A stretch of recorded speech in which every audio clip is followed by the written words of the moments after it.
Timothy Rumande, saya kagum dan Pak MEM, tapi kalau ngomong semua yang dihasilkan gereja karismatik itu sampah, wah saya jadinya tidak respect dengan Anda. Karena menurut hemat saya, kegerakan gereja itu progresif Pak. MEM tidak boleh begitu. Progresif ke arah mana? Ya.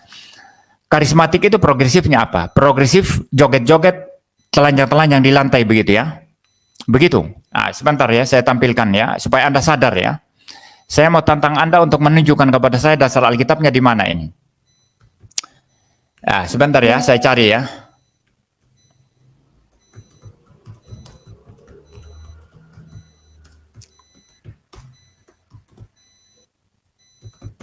Ya, Anda bilang progresif ya. Ya, sebentar ya. Dulu saya pernah membahas ya.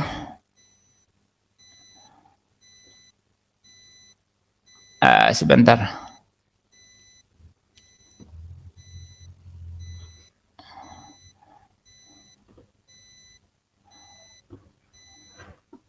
Ya mungkin ini aja mungkin ya.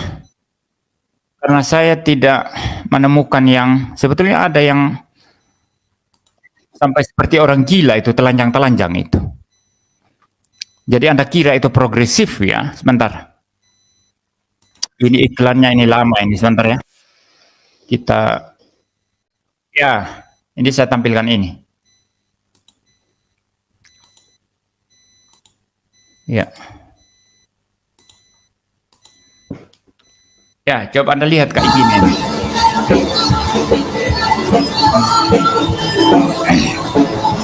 Ya, yang Anda dapatkan dari sini apa? Mungkin saya kecilin volumenya ya.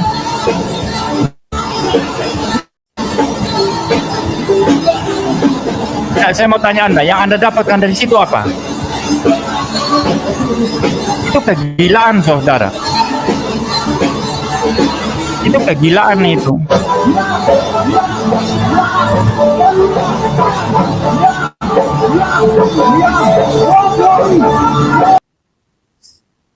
Ya, sebentar ya, saya stop ini dulu.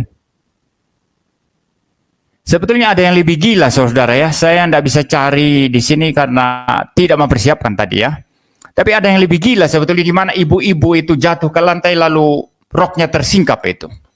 Ini kegilaan, ini bukan progresif ini. Ini kegilaan itu. Ya, itu reasonnya itu tidak jalan. Emosinya meluap-luap, reasonnya tidak jalan, itu memunculkan kebodohan, kemunduran itu. Ya, coba Anda lihat sekarang. Ya, yang khotbahnya itu sesuatu yang sifatnya sistematis, sesuatu yang sifatnya ada sesuatu bobot yang ditawarkan, itu dari karismatik atau dari reform? Bedalah saudara, orang mendengar pengajaran saya dengan khotbah-khotbah orang yang kacau-kacau seperti itu beda sekali. Nah itu sebabnya pendeta karismatik seperti pendeta Mela Atok itu beda sendiri, dia berbobot sendiri. Karena dia tidak sedang mengkhotbahkan kesaksian-kesaksian apa namanya yang tidak bisa diverifikasi ya, klaim-klaim yang tidak bisa diverifikasi ya, yang sebetulnya itu semua bersifat palsu. Kalau seorang pendeta mengklaim dia ketemu Tuhan, ya, Tuhan berkata kepada saya secara langsung begitu ya, dasar Anda mempercayai dia apa? Alasannya mempercayai dia apa? Buktinya di mana? Bisa tidak verifikasi, bisa tidak dicari justifikasinya apa? Dia indikatornya mengatakan itu suara Tuhan apa? Kalau suara setan bagaimana? Kalau suara hati dia sendiri bagaimana? Suara pikiran dia sendiri bagaimana? Dia mengatakan langsung terima dari Tuhan, gimana untuk memverifikasi itu? Nah, ini kebodohan. Tapi kalau seorang pendeta berkata, Alkitab berkata, kita langsung membuka teks Alkitab. Alkitab mengajarkan demikian. Kita bisa memverifikasi, saudara. Kita bisa mendasarkan khotbah kita, argumentasi kita, ada dasar Alkitabnya. Jelas kan? Tapi kalau seorang pendeta berkata, Tuhan berbisik kepada saya tadi malam, bahwa si Andi akan menikah dengan Ani tahun depan. Itu bagaimana itu untuk mencari justifikasinya, mencari pembenarannya itu apa? Jangan-jangan dia omong kosong. Jangan-jangan itu suara setan. Jangan-jangan itu suara hati dia sendiri. Nah, ini kebodohan yang banyak orang karismatik tidak paham. Sorry, saya tetap terus mengkritik kebodohan ini dalam gereja. Dan pendeta karismatik seperti pendeta Mel Atok itu sudah tidak pakai itu. Makanya dia sangat berbobot dalam khotbahnya. Dia sangat maju dalam khotbahnya. Saya sering ya kalau ada waktu mendengarkan khotbah pendeta Mel Atok ya. Dia berbobot sendiri. Dia pendeta karismatik yang berbobot sendiri. Beda dengan pendeta karismatik lain. Ya, saya tidak tahu. Pastilah ada pendeta karismatik lain yang berbobot ya. Saya tidak mengatakan tidak ada ya. Ya, karena saya bukan bukan orang yang sengaja melakukan riset untuk mendengarkan seluruh khotbah pendeta karismatik, tetapi rata-rata yang saya dengar seperti katakanlah khotbah Barat Benny Hinn dan yang semacam itu kan kacau semua itu yang bikin bodoh itu yang bikin bodoh ya. Makanya Anda lihat ya, banyak apologet dari kalangan ini masuk di dunia per-YouTuban. Banyak sekali argumentasi mereka yang bodoh sifatnya itu. Ada yang mengaku diri nabi. Itu Anda pernah lihat Luga Tambunan. Bagi saya Luga Tambunan ini sesuatu, banyak pernyataannya itu tidak berdasar Alkitab itu. Itu omong kosong itu. Menganggap dirinya nabi begitu ya. Itu kalangan karismatik itu. Anda coba bandingkan dengan Pak Deki atau Pak Esra Soru. Kan beda sendiri, kalau berapologetika kan beda sendiri. Jadi saya punya dasar mengatakan banyak kemunduran dari kekristenan itu dihasilkan dari Kristen karismatik yang ekstrim. Anda mau debat dengan saya berani ya. Tapi bukan Anda ya, maksud saya tidak kenal Anda, tidak tahu track record Anda ya. Mungkin pendeta Anda ya. Pendeta Anda mau debat dengan saya ya, silakan ya.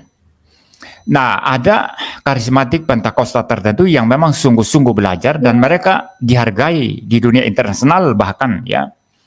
Nah, tentu terhadap mereka kritikan saya ini tidak relevan dengan mereka. Anda lihat Gordon Fee, seorang ahli biblika, itu orang karismatik loh, Gordon Fee itu. Orang karismatik itu. Tapi karena dia berbeda dengan karismatik yang ini, yang suka hanya terima wahyu Tuhan, Tuhan berbicara kepada saya, begitu ya. Masih ingat pendeta yang Hardy Covid ya? Hardy Covid, tapi Covid tidak hilang-hilang. 2 tahun kemudian baru Covid hilang. Itu membuktikan, hardikan pendeta itu omong kosong itu.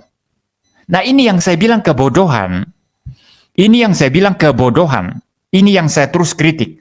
Tapi kalau karismatik seperti Gordon Fee sangat-sangat memahami teologi biblika, saya belajar dari dia.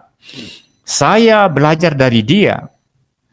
Nah, karismatik seperti mereka saya tidak akan kritik ya. Pentakosta karismatik seperti mereka saya tidak akan kritik. Tidak relevan dengan kritikan saya. Demikian juga kalau, ya tentu kalau Anda ini karismatik yang ekstrim ya, Anda pasti tidak paham siapa yang saya bicara ini. Mungkin Anda juga tidak paham Gordon Fee yang saya bicara ini.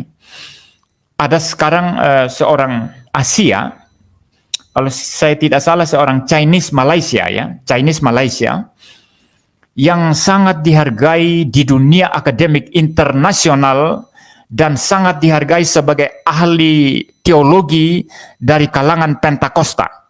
Nah, kalau orang Pentakosta karismatik yang terdidik di dalam akademik yang bagus, pasti mengenal orang ini. Saya yakin pasti mengenal orang ini. Namanya Amos Yong. Amos Yong. Itu sangat-sangat berbobot tulisannya itu. Dan riset PhD saya juga merujuk kepada tulisan-tulisannya. Ya. Itu Amos Yong itu. Sangat dihargai di dunia internasional. Nah, Pentakosta karismatik seperti mereka tentu tidak relevan dengan kritikan saya. Jadi saya bukan sembarangan mengatakan semua Pentakosta karismatik itu biang kebodohan, tidak. Tapi karismatik ekstrim yang taunya cuma joget-joget, guling-guling di lantai, tertawa terbahak-bahak seperti Toronto Blessing yang gila itu Itu semua adalah kebodohan. Itu adalah biang kebodohan gereja. Karismatik ekstrim yang hanya guling-guling, sikira baraba, yang hanya bilang terima wahai Tuhan, God told me, God told me. Itu adalah biang kebodohan dalam gereja. Ya, mereka itu tidak ada ide apa-apa tentang sesuatu yang berbobot, sesuatu yang ilmiah, sesuatu yang akademik. Bahkan kalau saya tanya, maafkan, tentang doktrin Kristen yang fundamental seperti Trinitas, seperti Divinatur Kristus, mereka pasti tidak paham. Nah, itu letak kebodohannya. Itulah kebodohan. Tapi orang-orang karismatik yang sungguh-sungguh setia kepada Alkitab, sungguh-sungguh belajar, Pentakosta, yang sungguh-sungguh belajar, seperti nama-nama yang saya sebut tadi, sarjana-sarjana yang sangat dihormati di dunia akademik, seperti Gordon Fee, seperti Amos Yong, mereka beda. Kritikan saya tidak masuk ke mereka, termasuk kalau saya sebut pendeta, ya pendeta Mel Atok itu tidak masuk dalam kritikan saya. Dia beda sendiri. Paham ya? Ya, begitu. Jadi jangan Anda bilang ke pendeta Mel Atok nanti, ini MIM bilang karismatik biang kebodohan. Lawan dia, Pak. Saya bilang, siapa yang kritik Mel Atok? Saya tidak kritik pendeta Mel Atok. Dia beda sendiri. Dia berbobot khotbahnya. Dia khotbahnya bahasa Alkitab itu sangat sistematis, sangat bagus ya. Untuk ukuran pendeta seperti dia, yang bukan akademisi, dia sudah sangat bagus sekali itu membahas Alkitab. Dia berbobot. Jadi, Anda boleh tidak sepakat dengan saya, tapi saya tetap mengatakan karismatik ekstrim yang guling-guling di lantai, joget-joget kerjaannya, yang histeris, tertawa, terbahak-bahak selama kebaktian, melakukan kekacauan-kekacauan, mereka adalah biang kebodohan kekristenan. Jadi bukan iman Kristen yang bikin bodoh yang berdasar Alkitab, bukan doktrin Trinitas, doktrin Divinatur Kristus, bukan warisan sejarah gereja yang sangat kaya dan berbobot di dalam sepanjang sejarah yang bikin bodoh, tetapi karismatik ekstrim bikin bodoh. Saya akan potong bagian ini ya, tanggapan Anda ini dan respons saya videokan tersendiri nanti, biar karismatik dengar, dan kalau mau debat dengan saya siap berdebat untuk topik ini. Ya, tapi kalau nanti yang berdebat pendeta Mel Atok, ya saya tidak mau terima ya, karena kritikan saya tidak masuk ke dia ya. Dia kan pendeta karismatik yang berbobot. Dia pendeta karismatik yang bawa kemajuan gereja. Ya, jadi Anda harus undang pendeta Sikira Baraba aja, Sikira Baraba, atau pendeta yang suka bilang God told me, God told me. Kalau Anda berani, undang Philip Mantova. Saya mau debat dengan Philip Mantova. Ya, silakan undang pendeta semacam Philip Mantova atau Niko Nyotora Harjo. Saya mau debat dengan mereka.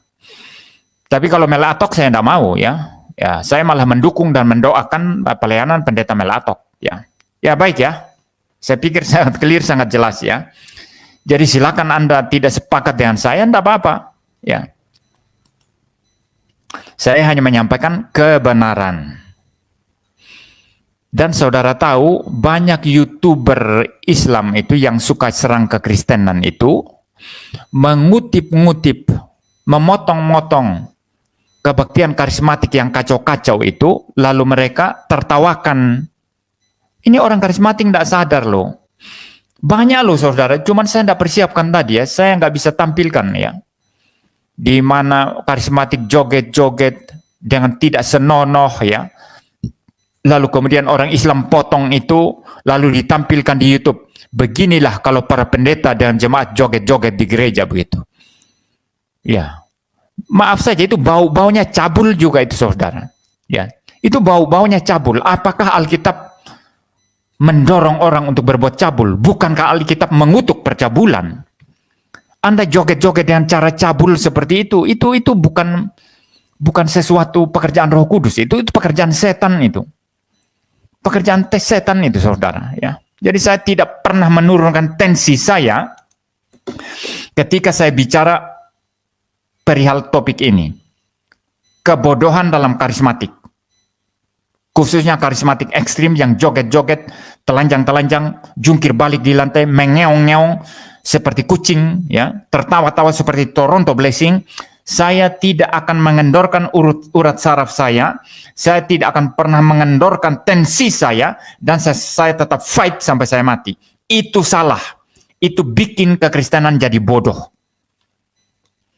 Yang tidak setuju, saya siap debat dengan Anda. Undang pendeta Anda debat dengan saya.